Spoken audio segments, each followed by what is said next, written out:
దాదాపు 9 ఏళ్ల తర్వాత టాలీవుడ్లోకి రీ ఎంట్రీ ఇచ్చిన మెగాస్టార్ చిరంజీవి తన తాజా చిత్రం ఖైదీ నెంబర్ 150తో బాక్సాఫీస్ వద్ద రికార్డులను తిరగరాసుకుంటున్నాడు. సంక్రాంతి రోజున విడుదలైన ఈ చిత్రం అతి కొద్ది రోజుల్లోనే టాలీవుడ్లో రికార్డులు క్రియేట్ చేసింది. సామాజిక ఇతివృత్తంతో తెరకెక్కిన ఈ చిత్రం ప్రేక్షకులను ఎంతోగానో అలరించింది. అందుకనే పట్టుమని 18 రోజులు కూడా నిండకుండానే ఈ చిత్రం అత్యంత వేగంగా 100 కోట్ల క్లబ్లోకి చేరిపోయింది. ప్రపంచవ్యాప్తంగా ఇప్పటికే ఈ చిత్రం 150 కోట్ల రూపాయల గ్రాస్ అయిందని సమకూర్చుకుంది.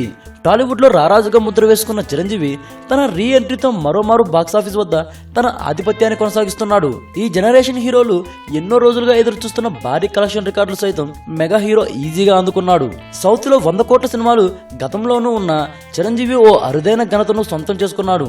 ఇప్పటి వరకు సౌత్ లో 100 కోట్ల కలెక్షన్ సాధించిన సినిమాలు ఉన్నా అవన్నీ 2-3 భాషల్లో ఒకేసారి రిలీజ్ అయ్యి ఆ రికార్డును సాధించాయి.